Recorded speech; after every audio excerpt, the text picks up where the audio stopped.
Oui. Benjamin, Enchanté. bonjour. Lucien, Aurélien, enchanté. pareil. Et Khalid, de même. Voilà, Voilà. ça c'est fait. Les amis, on a préparé un petit truc sur notre société de communication. Exactement. Qui s'appelle comment? Communique. Ah bravo. Yes, une bonne réponse. Vous commencez à le connaître. C'est Aurélien qui fabrique les vêtements depuis des années maintenant. On ne Khalid présente plus. qui s'occupe de tout avec nous aussi. Voilà. Et là, on voulait présenter plus Benjamin qui a rejoint l'équipe. Bravo. Bah bravo. En gros, sur notre petite boîte de com, on cherchait à pouvoir faire des sites internet. C'est d'ailleurs ce qu'on avait mis en avant quand on avait lancé la boîte publiquement. Donc là, l'idée c'était de vous parler de ça, mais de dire qu'aujourd'hui, maintenant, on peut vraiment faire en interne nos sites. Benjamin, c'est son taf, il fait que ça. Et donc pour fêter tout ça, le fait qu'on rende ça à nouveau possible, mais sans avoir trop de problèmes, parce que c'est vrai que quand on l'a lancé, il faut être honnête, on pensait pouvoir faire des sites internet, mais en fait c'était 99% des demandes. Ouais. Également faire gagner un site internet. Ouais, c'est ça. Donc un site comment Plutôt un site vitrine, quelque chose qui va proposer à une entreprise ou à quelqu'un d'être mis en avant. C'est une sorte de très grosse carte de visite, très bien finie. Donc voilà, comment faut faire? Petite newsletter, on s'inscrit. Voilà. Et puis voilà. Dans la description, c'est très simple. On a mis, si vous avez envie de gagner un site pour votre entreprise ou pour une activité, ça peut être une association, une équipe d'airsoft, des gens qui font de la moto, voilà, ou simplement une petite entreprise, n'importe. Le but, c'est de vous faire partager ça et de faire kiffer aussi, qui cherche à avoir un site internet, pour le coup marchand, ou développer un site. Mon ancien patron, on est en train de lui développer son site pour qu'il ait plus de visibilité, pour son garage moto par exemple. Ça peut être quelqu'un qui va vendre des choses, enfin voilà, il y a plein de choses comme ça. Donc pour gagner un beau petit site internet, dans la description, tout est réexpliqué, c'est très simple, c'est gratuit, il faut s'abonner. On verra l'heureux gagnant ici profiter de son petit site internet et nous dire tous les détails qu'il veut dedans.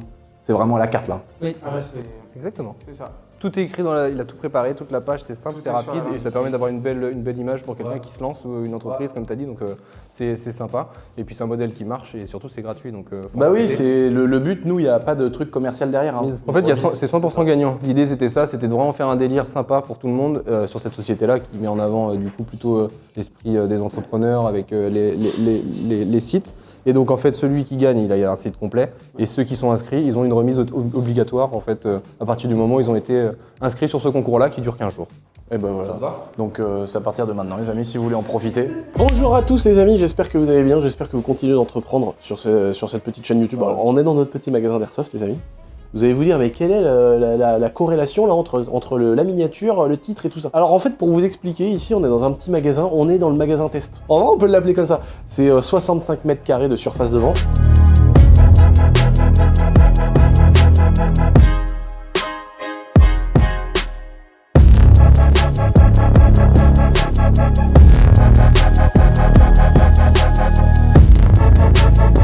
Et en fait, on a essayé de faire un petit magasin et on s'est dit pourquoi ne pas essayer de faire en physique ce qu'on a l'habitude de faire sur notre site internet.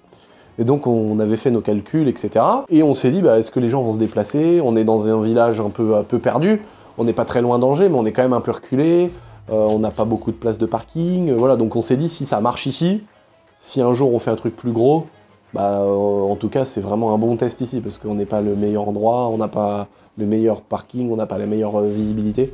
Et donc c'est pour ça que c'est un bon magasin test en fait, parce qu'il a quand même quelques contraintes. Donc c'est pour ça qu'on s'était dit ça.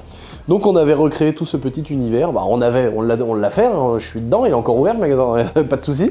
Et donc en fait on a recréé tout ce qu'on sait faire sur le site internet, mais avec des répliques, avec de la préparation, avec du SAV, avec de l'équipement, de l'upgrade, des répliques de points, des répliques longues, des billes du consommable, vraiment tout ce qu'on peut retrouver sur notre site. Et en fait, il y a un moment donné où, au bout de quelques semaines, mois d'ouverture, on s'est dit, mec, on est victime, on est des grosses victimes, frère. Dans la rue, on nous jette des cailloux. Non mais on est victime de notre succès. Parce que on n'a pas assez de place. On peut pas présenter tout ce qu'on fait, tout ce qu'on sait faire. On n'est pas capable de mettre d'autres choses dans le magasin, de mettre plus de produits, d'encaisser plus de SAV, etc. C'était un peu sur un coup de tête, c'était un peu une idée de se dire, tiens, on essaye un magasin, et si ça marche, tant mieux, si ça marche pas, on recommencera au château, et ça marchait déjà très bien comme ça, l'airsoft. Au moins, on aura essayé, on pourra pas se coucher con, ou pas regretter. Et donc, on a bien fait, parce qu'en fait, on a changé nos projets, et je vais vous emmener tout de suite dans l'endroit, dans quelques mois, Essentiel Airsoft sera. Vous êtes prêts? C'est parti. Du coup, on est là, les gars. Voilà, vous avez pas vendu le truc pour rien. Ça y est, on est enfin dans notre gros bâtiment. Alors les travaux, ils n'ont pas commencé depuis longtemps, mais on a une équipe, attention, chaud. Ça travaille sous zipette toute la journée, mais non, je rigole, putain de merde, est-ce qu'on peut rire? Ah non, on est sur la chaîne secondaire, c'est vrai, normalement on est entrepreneur, lifestyle, Dubaï, les tepus, tu vois. Normalement on est là, on dit ouais non, faut faire de la musculation, faut pas avoir trop de rapports sexuels, faut avoir... Tu vois, non mais ça va frère.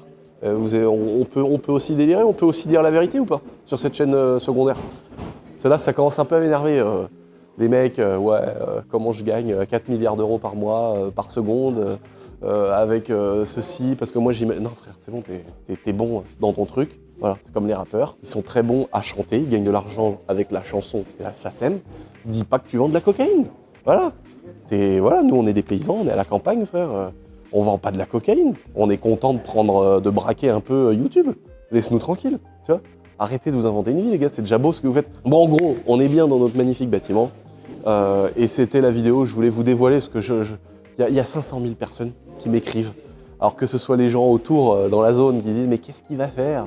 Mais quelle boîte il va faire couler? Tu sais, les gens ils se font des films, on est vraiment dans un monde de fous. Putain, franchement les gars, même si je fais la même activité que vous, si vous êtes fort, vous n'avez pas à craindre des autres. Hein.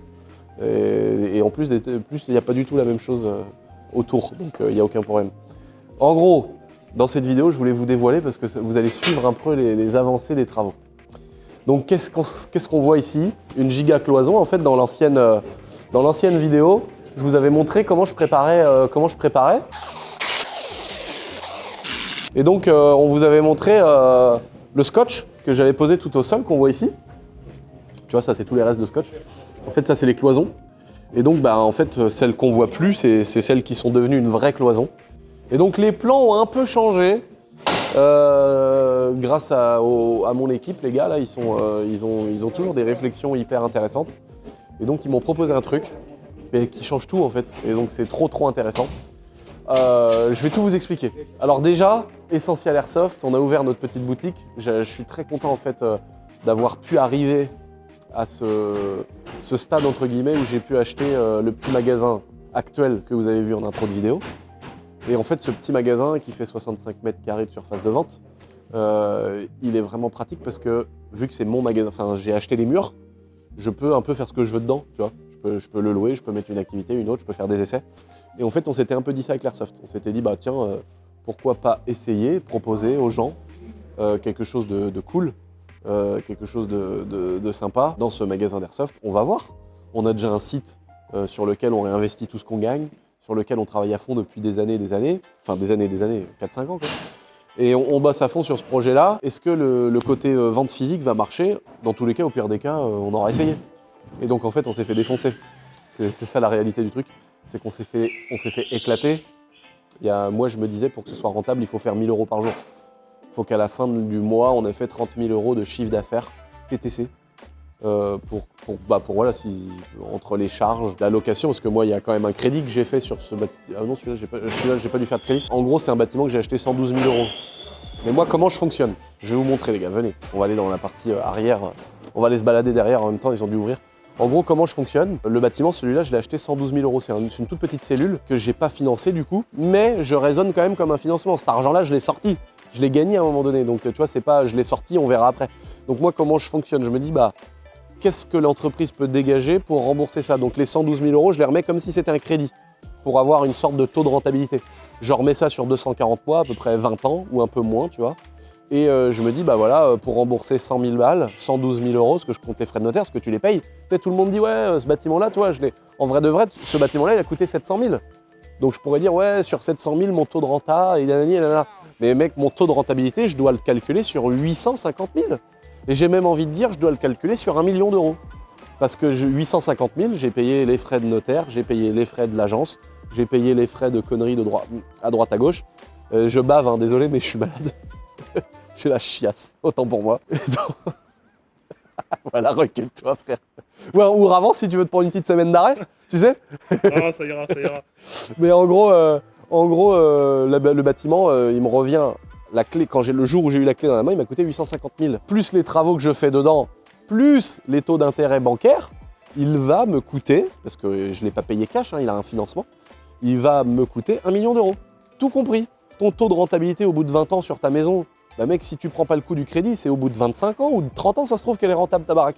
Et j'ai l'impression que les gens, ils oublient certaines étapes. Donc en tout cas, moi, je les intègre dedans. Chacun sa façon de faire, mais moi, je les intègre. Et donc, ce petit machin, ce petit bâtiment dans lequel on a mis l'airsoft, eh ben, je me disais, il faut que je génère 1000 € par jour pour avoir mes 20% de bénéfices nets de marge, plus de quoi payer les charges, l'électricité, il y a une box internet, il y a un système de caméra de visiosurveillance avec une télésurveillance, tout le bordel.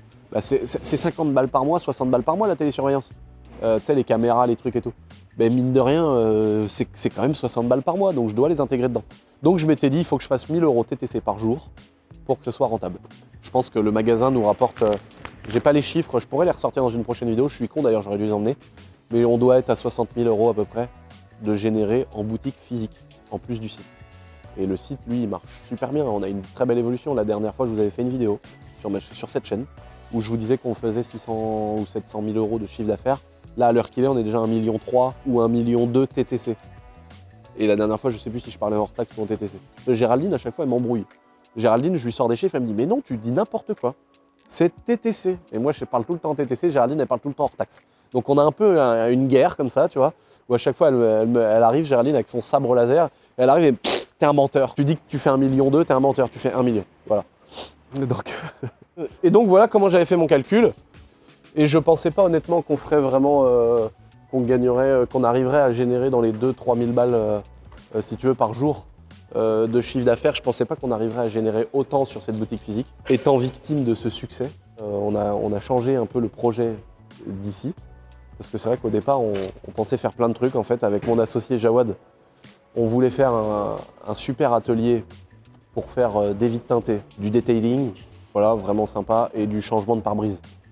On s'était posé cette question-là parce qu'on s'est dit, au début, moi, je voulais acheter ce bâtiment-là et mettre que l'assurance. Et la boîte d'assurance, c'est pareil, je fais pas trop de pub dessus parce qu'on vient à peine de répondre à toutes les demandes, aux 100 000 demandes de devis qu'on a eues depuis l'annonce officielle, entre guillemets. On a du mal à répondre à tout le monde et le problème, en fait, il y a un vrai problème qui vient se créer par là-dessus, c'est qu'on a des gens qui sont mécontents ou des gens qui mettent des avis Google en disant « Mais les gars, j'ai fait une demande il y a 3 mois, vous répondez pas. » Mais à un moment donné, on est 6. Et en fait, comment ça fonctionne cette boîte-là? C'est un peu compliqué parce que les assurances, quand tu fonctionnes avec eux, tu es payé au bout de 3 mois, 6 mois ou 6 mois, mais plutôt 6 mois. Et donc, donc pendant 6 mois, tu dois embaucher des gens, mais tu n'as pas le même taux au bout de 6 mois. En fait, c'est à la longue que tu as tes pleins intérêts de ta manière de travailler. Et donc, si tu veux, il faudrait que je la fasse avec Jawad, cette vidéo, il aurait pu donner plus de détails. Mais en gros, on a dû investir beaucoup d'argent, surtout sur la masse salariale, le local qu'on a déjà, parce que c'est un local que j'avais acheté. Et surtout, voilà, ça fait 1 an qu'on bosse, et il n'y a qu'à partir de là, il y a quelques semaines, qu'on commence à être à 0 niveau thune, tu vois, et qu'on commence à faire un peu de bénéf.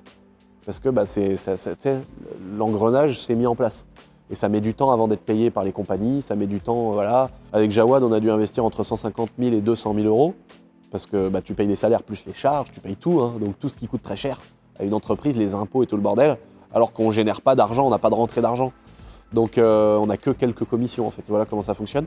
Et en plus de ça, on a acheté le bâtiment 250 000 €. Donc on a sorti pratiquement 500 000 €, enfin 400 000 €, et sans rentrer un centime. Mais c'est pour ça que quand tu lances des projets et que t'as réussi à faire quelque chose avant, et que tu as un peu de cash, ce qui est mon cas, sinon tu peux pas poser 400 000 comme ça, et on y croyait dans notre projet. Et on est content d'avoir des gens qui font confiance, qui sont contents de travailler avec nous.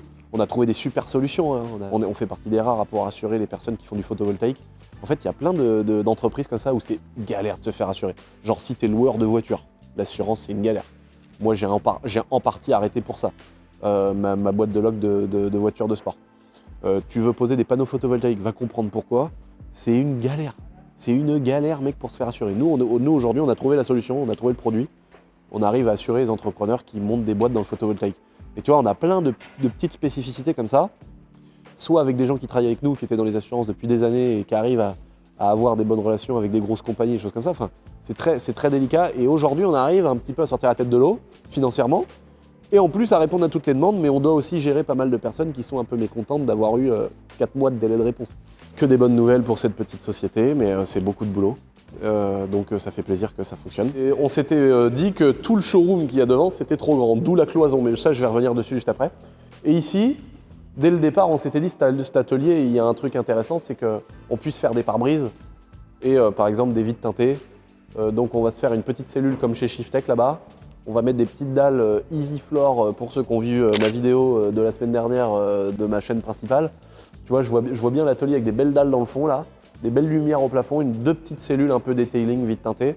Et puis ici, on va mettre des ponts, mais des ponts ciseaux, tu sais, qui soulèvent les voitures par en dessous. Et on va pouvoir faire des pare-brises, voilà, un peu de detailing, mais vraiment un truc assez simple, tu vois. On va pas se lancer dans du covering, dans du machin. On va pas faire des métiers qu'on ne sait pas faire, des choses qu'on ne maîtrise pas. On va faire que des choses qu'on potentiellement on a déjà fait dans d'autres entreprises et qu'on connaît. Et donc Jawad aussi de son côté, il a quand même un passé dans l'automobile. Donc il connaît un peu le milieu. On va avoir Jabot Assurance ici. Là, notre partie atelier, changement de vitre teintée et remplacement des pare-brises. Et du coup, tout le showroom, vous l'avez compris, toute cette partie showroom qui est de l'autre côté, ça va être un giga magasin d'Airsoft où on va tripler la surface d'aujourd'hui. On va même avoir une plus grosse réserve qu'avant, je vais vous expliquer pourquoi. Et donc du coup, ça va nous faire ça, ça va nous faire la grosse façade du showroom là-bas, notre grosse boîte d'Airsoft. On veut vraiment faire un magasin qui est visuel, grand, avec beaucoup de stock, avec des décors. On veut intégrer des mannequins au mur, intégrer des trucs au sol, faire des endroits, vraiment reproduire des scènes avec des mecs tout équipés avec des mannequins et tout. On veut faire vraiment un truc magnifique. Donc on va se faire plaisir sur un très beau showroom. Et puis ici, on aura nos bureaux. Et alors comment ça va fonctionner? En fait, c'est très simple. Ici, on va remplacer cette porte. On va mettre une grosse porte en verre. Ça, je crois que j'en avais parlé. Et la dernière fois, j'avais sûrement parlé aussi de ma nouvelle porte sectionnelle. Mais en gros, on a remplacé cette porte sectionnelle parce qu'avant, elle arrivait la porte, en fait, elle était comme en face. Tu vois, chez en face, tu as une petite porte sectionnelle et tu as une petite porte d'entrée à gauche. Donc nous, on a supprimé la porte d'entrée qui était là.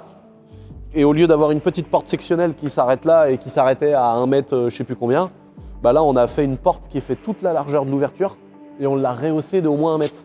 Donc là, on a une énorme ouverture, en fait, ce qui nous permet, si demain on a un pare-brise à changer sur un Sprinter, de pouvoir rentrer avec un Sprinter qui est rallongé, rehaussé, il peut rentrer quand même dans l'atelier. Donc déjà, ça, c'était super important de faire ça. En plus, c'est très propre, ça change pas du tout la gueule du bardage, il n'y a pas de changement esthétique, donc ça vient pas dénaturer notre beau bâtiment. Donc ça, c'était cool d'avoir fait ça. Maintenant, il nous reste notre porte d'ici, parce qu'en fait, on va mettre nos enseignes et tout le bordel après. Là, on va mettre une belle porte d'entrée vitrée classique, comme une porte de magasin, en fait. Et ici, il y aura une enseigne au-dessus, Jabot Assurance. Et donc, en fait, quand tu vois d'ici, tu vois, la cloison, elle commence à droite. Ici, on va avoir donc toute une vitrine où on va mettre une vitrophanie pour notre boîte d'assurance. Et derrière, on va faire une sorte de petit salon avec un petit fauteuil, un petit canapé, une télé, un peu comme dans nos bureaux actuels. Nos bureaux actuels sont magnifiques d'ailleurs. On est au premier étage, c'est un peu ça qui est chiant. On n'a pas pignon sur rue comme ici, mais on a déjà des très beaux locaux chez Jabot Assurance à l'heure actuelle. Et donc là, l'idée, c'est d'avoir plus de place, parce que là, on va avoir plus de place, on va avoir plus de bureaux. Et voilà comment ça va fonctionner. Quand nos clients de la boîte d'assurance voudront rentrer, ils rentreront par l'entrée principale ici. Et après, ils iront il y aura une accueil dedans. Ah, faut que je parle aussi de ma rémunération. Je me suis fait un peu déglinguer sur TikTok parce qu'il y a des mecs, il y a des grands savants fiscalistes qui ont dit que j'étais un menteur sur ma rémunération, mais je reviendrai dessus juste après. En gros, là l'entrée, elle se fera là pour la boîte d'assurance.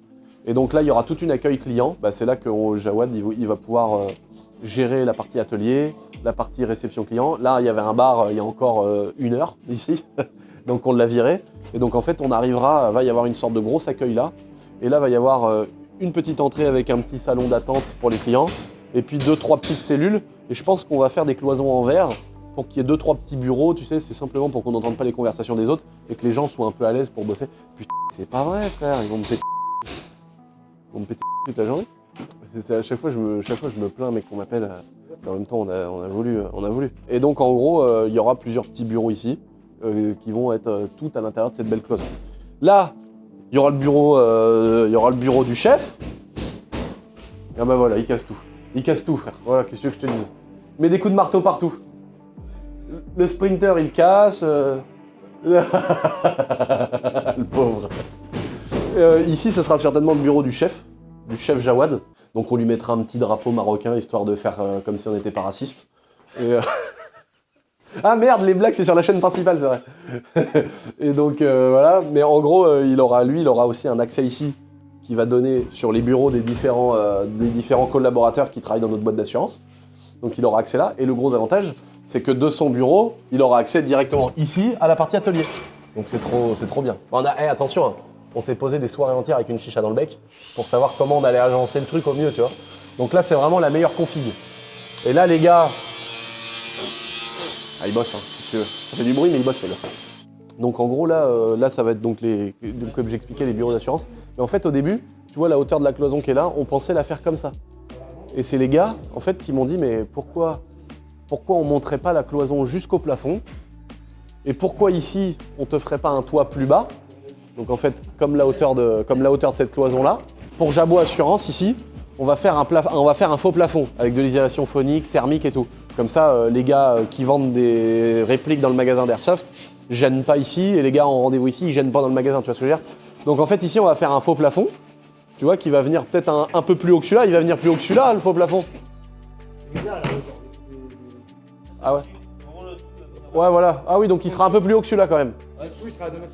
Ok, d'accord. Et donc en fait, vu qu'on fait un faux plafond ici, pour mettre des lumières, chauffer que ces pièces-là, etc., les gars, ils m'ont dit, pourquoi on monterait pas la cloison jusqu'en haut, celle-là?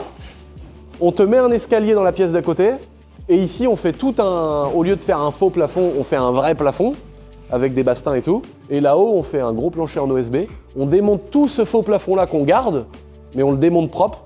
Et en fait, toute la surface qui est délimitée par cette cloison-là jusqu'au bout, en fait, on démonte tout ici. Et là-haut, on a encore au moins, au-dessus de ce faux plafond-là, il y a encore au moins 2 mètres avant le plafond définitif du bâtiment. Et on a un putain de deuxième étage, en fait, qui va presque correspondre ici, parce que pour ceux qui avaient regardé mon ancienne vidéo ou la première vidéo de présentation de mon beau bâtiment, là, en fait, là-haut, on a une sorte d'appartement. Au-dessus de ces bureaux-là, là-haut, on a une cuisine aménagée, salle de bain, une chambre, un salon, tout ça. Et en fait, c'est ça, on va faire un trou ici, et de la mezzanine, en gros, on aura accès directement dans nos locaux pour manger le midi et tout. Donc ça va être trop bien parce que pour l'airsoft, ça va nous faire une giga surface de stockage pour les boîtes de répliques, les trucs en polystyrène, les boîtes en carton qui prennent de la place pour rien. Et les gars, ils vont surtout se faire une mini réserve des répliques qui se vendent pas souvent, par exemple. Les trucs un peu qui sont en stock mais qui bougent pas trop. Et ça va nous rendre service pour pas polluer, entre guillemets, l'espace de vente du magasin et ni leur espace à eux. Donc en fait, tout ce cube-là, tac, plus les bureaux qui sont derrière, ça va être la boîte d'assurance. Et ici, attention, il faut qu'on repasse par là, Valentin. Et toute cette partie-là, tu vois, ça va être l'airsoft. En fait, là, tu avais un petit bureau. Et là, le but c'est de démonter cette porte-là. Il y avait une belle porte vitrée ici, tu vois. Et en fait, on va récupérer le montant. Plus là, il y avait une grosse vitre. Et en gros, on va simplement reculer cette cloison, en fait. Donc la porte vitrée, on va la remettre là. Et la grosse vitre qui donne sur le magasin, on va la remettre là. Et en gros, ici, ça sera le bureau des gars de la boîte d'Airsoft. Donc eux, c'est là qu'il va y avoir, par exemple, la graveuse où on grave toutes les répliques, tous les couteaux, toutes les bouteilles et tout qu'on a sur notre site d'Airsoft. C'est ici qu'il va y avoir le gros plateau énorme pour emballer les colis qui partent tous les matins à la poste. C'est ici qu'il va y avoir leurs ordinateurs pour gérer le stock, etc. Mais les gars, en fait, ils vont pouvoir bosser d'ici et avoir une visu sur le magasin. Comme ça, quand il y a un client qui rentre, il voit tout de suite et le client n'attend pas en mode on n'a pas vu qu'il y avait quelqu'un, tu vois. Et là, on va faire un escalier au-dessus de cette porte. En fait, là, ici, il y aura quand même un accès entre la boîte d'airsoft et la boîte d'assurance. Il y aura un accès, tu vois, quand les gars ils veulent communiquer. Et en fait, on va faire un escalier qui va monter là, tac. Et en fait, on arrivera là-haut sur la giga mezzanine où là pourra y avoir vraiment un coin stockage avec des racks et tout pour que les gars ils puissent mettre leur matos. Donc ça va vraiment leur apporter encore un bon 60-70 mètres carrés. Parce que là, il y a quand même de la surface, on se rend pas compte en vidéo, mais c'est vachement grand. Le bâtiment entier, il fait 500 mètres carrés. Tout ça, ça va être leur grand bureau.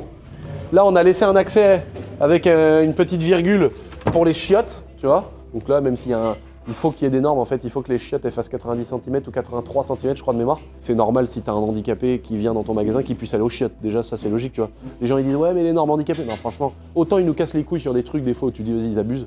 Autant les normes handicapées. Putain, le mec en fauteuil, s'il peut pas aller aux chiottes, c'est quand même abusé, tu vois. Donc là, c'est pour ça qu'on a tout revu, toutes nos ouvertures, toutes nos entrées, elles sont revues pour les normes handicapées. Et là, pourquoi il y a un recoin ici? À votre avis, pourquoi il y a un recoin là?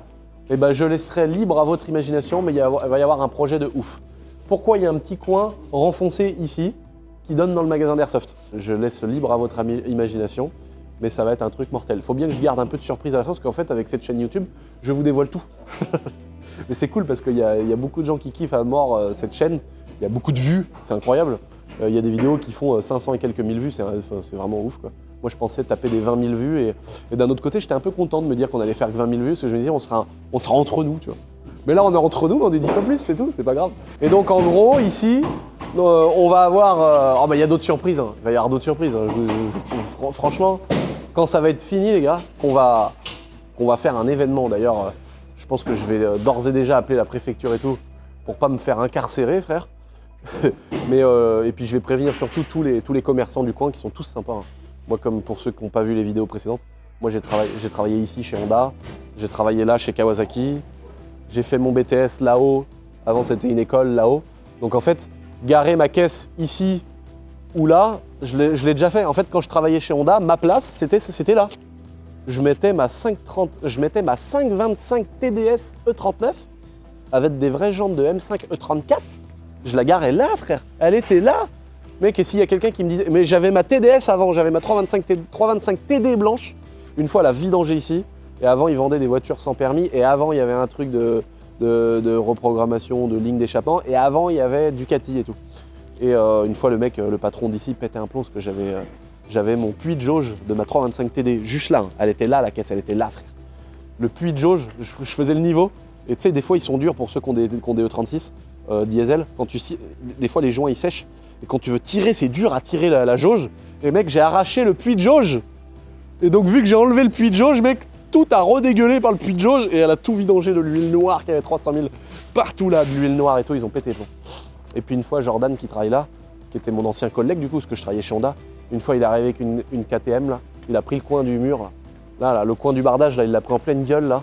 Oh, je me rappelle, il y a eu 2-3, mais j'ai des souvenirs ici les gars, vous imaginez pas. J'avais pris une CBR 600 RR, tu sais, le soir on rentre les motos, et le soir on rentre les motos sur un pied, tu vois. Et mec, je pars sur le côté, frère, une CB600 RR 2017, c'est peut-être, ou 2016, ça devait être en 2016, ou 2015, peut-être, je sais plus. Et là, juste devant l'angle, là où Jordan, il s'est mangé le mur avec une crosse, mon gars, mais c'était phénoménal. Je pars comme ça pour rentrer les motos le soir, tu sais. Et là, je tombe, frère. Et la moto, elle reste en première et elle tourne sur les carénages. Une Repsol, tu sais, une CBR 600 RR Repsol de l'époque. Et la moto, elle tourne sur ses carénages et tout. Oh là là. Jean-Claude, il m'avait défoncé, c'était l'ancien patron d'ici, il s'appelait Jean-Claude, il m'avait défoncé et tout. C'était la bonne époque, on était fous, on était jeunes. Et donc en gros, j'ai plein de surprises sympas qui vont se passer ici. On va être revendeur officiel de certains produits hyper intéressants. On va vendre du très beau matériel. Enfin franchement, je suis trop pressé de vous annoncer ce qu'on va faire. Et en fait, qu'est-ce qu'on va faire ici? Là, on veut faire un giga showroom. Voilà, donc là, on a à peu près 200 mètres carrés. On se rend pas compte, hein. Je sais pas si vous vous rendez compte en vidéo. Alors des fois les gens en vidéo, ils ont l'impression que ça fait 1 milliard de mètres carrés et des fois ils ont l'impression que ça fait 2 mètres carrés. Je sais pas si vous vous rendez compte, mais en gros, ce côté-là avec la séparation, ça nous fait quand même un magasin qui aura pratiquement 200 mètres carrés. On doit avoir 180 mètres carrés de mémoire. 180 mètres carrés de showroom. Donc ça va être quand même très beau. Et l'avantage, c'est qu'on va fabriquer nous-mêmes des petites cloisons comme ça. Tu vois, là ici, on va refaire une cloison qui va venir jusque là, tu vois, avec un petit truc en hauteur. Je verrais bien un mannequin en haut, tu vois, ou un sniper allongé sur le haut de la cloison. Ah putain, mes frères, mais c'est pas possible, frère. Mange la vie tout. Or que c'est ma mère, Médo, tu vois, les pauvres. Mais Médo, il est pareil, hein. Quand je l'appelle, Médo, il pète un plomb. Putain, putain. Ah bon, ok, c'est ma daronne. Bon. Ok, on fait chier. Ok, je réponds. Et donc, en gros, l'idée, ce serait de mettre un îlot central. Tu vois, de pas faire une caisse classique, un peu comme on avait fait au magasin de moto. D'ailleurs, il est beau, hein, notre caisse, elle est magnifique au magasin de moto hein, qu'on a fait à MX Shop. D'ailleurs, ça pourrait être sympa que ce soit les mêmes abonnés qui avaient une boîte de menuiserie qui nous le refassent. Parce que nous, on fait pratiquement tout nous-mêmes avec notre boîte de BTP maintenant, mais il était tellement beau le bureau qu'ils m'ont fait. Il est toujours beau le bureau qu'ils m'ont fait pour MX Shop que si ces abonnés-là se reconnaissent, ça serait cool que ce soit eux qui me fassent mon îlot central. Et l'idée, ce serait de faire un îlot central, tu vois, avec un PC pour pouvoir répondre aux clients. Et puis sur la face avant de l'îlot central, de pouvoir mettre plein de répliques. Tu vois, que ça nous fasse comme une étagère de surface de vente, mais en même temps l'endroit où les gars ils peuvent se poser au milieu. Tu vois, un bel îlot où on peut mettre plein de goodies, plein de trucs airsoft. Donc on a plein de choses à mettre le long des murs, on a plein de belles surprises airsoft à proposer. On veut vraiment recréer des coins, tu vois, vraiment avec des cailloux, des trucs. Si je pouvais même faire passer une petite rivière avec de l'eau qui coule et tout, et mettre un mec habillé en ghillie, caché en mode sniper, tu vois, ça si je peux le faire, je vais le faire, tu vois. Je veux vraiment recréer des coins de fils de... Tu sais, vraiment, t'arrives, tu dis, waouh, dinguerie, mec. Comme les gens qui arrivent dans mon magasin de moto, on a réussi à faire ça dans le magasin de moto. Les gens, ils arrivent, ils se disent, oh, il y a des 500 CR au plafond, il y a des motos partout qui pendent et tout. Les gens, ils se disent, putain, mec, c'est une dinguerie, le magasin, il est trop stylé, tu vois. Et je suis trop content de ça, tu vois. Et là, l'idée, ce serait de pouvoir faire pareil dans ce magasin. Que les gens, quand ils arrivent là, ils se disent, oh, mortel, quoi. Tu vois, avec des coins spécifiques. Un endroit où il y a des tenues, un endroit où il y a des répliques de points, un endroit où il y a des billes, tu vois, où le mec il arrive, il dit bon là c'est le corner consommable, là c'est là où il y a les répliques de points, là c'est là où il y a les répliques longues, là c'est là où il y a je sais pas quoi, enfin voilà. En tout cas il y aura plein de surprises, on va faire un très beau magasin et le gros avantage de cette belle surface c'est qu'on va aussi avoir nos beaux locaux de la boîte d'assurance, donc on va pouvoir recevoir nos clients dans des bonnes conditions, on va pouvoir s'occuper des véhicules de nos clients quand ils auront des pare-brises à changer, on va pouvoir proposer des vitres teintées, un petit peu de detailing, ça va vraiment être top. Ça va vraiment être top de pouvoir mettre nos 2-3 entités dans ce gros bâtiment. Donc voilà, je vous ai dévoilé enfin ce que je vais faire dans ce beau bâtiment. J'espère que les fans d'Airsoft feront le déplacement. On est à 3 minutes d'Angers, hein. L'autoroute elle s'arrête au bout de la rue là. On est entre Angers et l'Atoll. L'Atoll c'est un giga centre commercial en forme de cockring. C'est un putain de truc d'1 milliard de mètres carrés. D'ailleurs j'ai vu une interview du patron de l'Atoll. Le mec c'est un putain de génie quoi. C'est un génie, il est trop fort. Et... Enfin, les mecs, c'est des... Quand tu regardes des vidéos de certains mecs, on a l'impression d'être con, quoi. Les mecs, ils sont trop forts. Et donc, je voulais faire une outro là-dessus. Parce que je me suis un peu fait défoncer sur TikTok. Enfin, je me fais défoncer tous les jours sur TikTok, hein. Évidemment, parce que les gens disent que je suis un menteur, que je suis un héritier, que c'est grâce à YouTube. Bah oui, c'est grâce à YouTube, j'ai jamais dit le contraire, quoi. J'ai jamais dit le contraire, putain de merde. Évidemment que c'est grâce à YouTube, mais soyez youtubeur alors. Faites des vidéos qui marchent et voilà. Et j'espère que vous gagnerez plus que moi parce que moi je fais beaucoup de vidéos et il y en a qui marchent, il y en a qui ne marchent pas. Voilà, moi je suis content de ma vie, mais oui, c'est grâce à YouTube. J'ai jamais dit le contraire, tu sais. C'est limite comme si je cachais un héritage, tu sais. Non, moi je suis très fier de gagner de l'argent avec YouTube. Et il disait, mais quel mythomane, il a payé 250 000 €, donc je vais pas sortir mon téléphone et vous montrer les virements tous les mois. Parce que là, ça vient de finir, mais c'est tous les mois 48 000 €, 48 000 €, 48 000 €, 48 000 €. Et donc, en fait, ce que je voulais dire, c'est que là, c'est pas une justification, c'est pour expliquer, parce qu'il y a des gens qui n'ont pas compris. Mais c'est pas une justification, je m'en branle, hein, j'ai pas besoin de prouver que je me suis viré trop d'argent comme un cassos. J'ai fait le... C'est un défaut de gestion en plus. C'est-à-dire que presque je me ridiculise à dire ça. Mais c'est aussi les défauts quand tu es entrepreneur et que tu débutes. Donc c'est pour ça que j'ai fait l'erreur de me verser trop d'argent. C'est pour ça que je gagnais 10 000 € par mois. Et les gens ils se disent, oui, mais si tu gagnes 10 000 € par mois, tu peux pas payer 250 000 € d'impôts. Alors je sais plus si je l'ai dit ou pas, d'ailleurs pour ceux qui ont que ça à branler, vous pourrez aller regarder la vidéo. Je sais plus si j'en parle officiellement ou pas, enfin ouvertement ou pas, je sais pas si j'en ai parlé en fait. Mais je me suis versé 10 000 €, et à l'époque, sous les conseils de mes avocats fiscalistes, etc., on se disait, vu que ma société elle gagne de l'argent et que je vais pouvoir me sortir des dividendes, on se disait il faut faire une ventilation entre dividendes et primes. Sauf qu'il y a deux choses très importantes, les dividendes sont imposés à 30%, la flat tax, et la CSG à 12,8 et 17,2, et donc ça fait 30%, donc c'est l'imposition des dividendes. Une fois que tu te verses des dividendes, ta société va payer 30%, ça veut dire que si tu provisionnes 1 million € de dividendes en fin d'année, tu auras sur ton compte bancaire 700 000, parce que tu as les 30%. Voilà.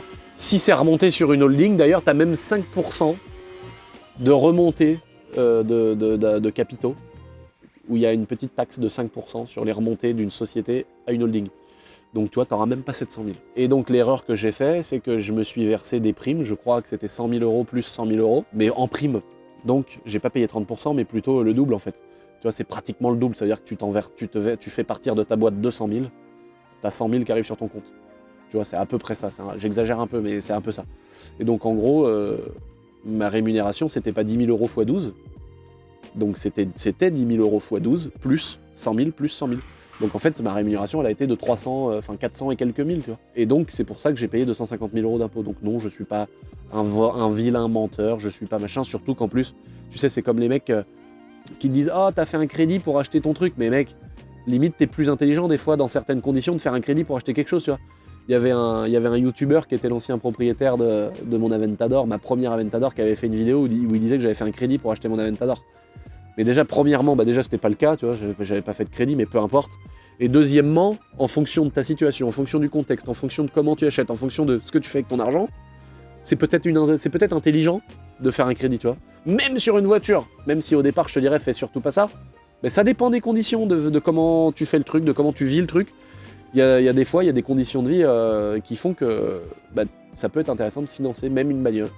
Donc voilà, et surtout quand tu as une entreprise par exemple. Puis voilà, comment dire, les mecs qui disaient ça en mode j'étais un gros mythomane. Les mecs, c'est la honte en plus de se verser trop d'argent. Parce que t'as le cul ouvert comme ça à payer 1 milliard d'impôts, frère. Et tu crois que c'est la classe de payer 250 000 euros d'impôts? C'est la honte, mec. C'est la teon, frère. J'ai sorti des 48 000 euros par mois d'impôts, mec. C'est la teon. Ça, c'est vraiment... T'as des patrons qui devaient regarder ma vidéo en se disant « Mais mec, c'est un guignol, lui, frère. Qu'est-ce qu'il a branlé, toi ?» Donc voilà. Mais j'ai pas menti sur mes impôts, t'imagines bien. J'aimerais bien dire que j'ai payé 0, frère. En tout cas, maintenant, frère, c'est 2 000 euros par mois parce que je voulais me mettre 0. D'ailleurs, dans la dernière vidéo, j'avais dit à Géraldine, maintenant, 0 rémunération, mes œufs. J'ai assez de thunes de côté pour pouvoir me vivre avec ça toute l'année et je me prendrais des gros dividendes, tu vois, au lieu de me prendre 10 000 euros par mois, bah, je me prendrais 500 000 euros de dividendes à la fin de l'année, par exemple, ou 1 million, j'en sais rien. Et comme ça, je vais vivre là sur mes propres deniers et je me ferai plus défoncer en impôts perso. Mais par rapport à des détails auxquels on pense pas dès le départ, les histoires de mutuelles, les histoires d'assurance et de plein de conneries, il faut quand même que j'ai un minimum. Donc je me suis mis à 2000 ou 2500 euros net par mois, ce qui est déjà un putain de salaire en fait quand tu réfléchis. C'est déjà magnifique toi de gagner 2500 balles par mois. Mais en gros ça me fait chier, ça me fait beaucoup chier, mais je me suis mis ça pour pouvoir avoir mes assurances et qu'il n'y ait pas de problème en cas de conflit, en cas de litige, en cas de truc. Donc voilà. Donc je gagne 2005 par mois, comme ça vous pouvez plus dire que je suis un salaud de riche qui prend 10 000. Par contre à la fin de l'année, frère, mon gars, la mallette, les 3 mallettes là, tu sais. Non, les 3 télés. Tu sais comment ça s'appelle là, le jeu là, le millionnaire, non? Et bah ça sera ça moi à la fin de l'année. Voilà, tac, hop, les 3 télés, frère, dividendes, terminé. Bon les amis, j'espère que vous avez kiffé cette petite vidéo. N'oubliez pas de vous abonner à cette petite chaîne YouTube. J'espère que j'ai éclairci sur ma propre fiscalité et sur les projets de ce magnifique bâtiment. Je vous embrasse, abonnez-vous, et puis bah entreprenez comme des enculés. Si vous voulez avoir une retraite sur les îles aux Bahamas, bande de salauds. Moi je veux ça, moi, arriver en hydravion, me poser, le petit hélicoptère posé, la daronne qui bronze, frère, on travaille plus, je prends des 200 000 euros par mois avec la bourse, ça y est, tu vois, voilà, c'est bon, c'est ça que je veux. Je veux pas plus, hein. J'en demande pas 30. Putain de merde. Faut rêver, hein, je vous promets que si j'avais pas rêvé, les gars, moi j'en rêvais de ça, hein, d'avoir des bâtiments et tout, des emmerdes. Parce que quand t'as des emmerdes, ça veut dire qu'en général, t'as des trucs à gérer.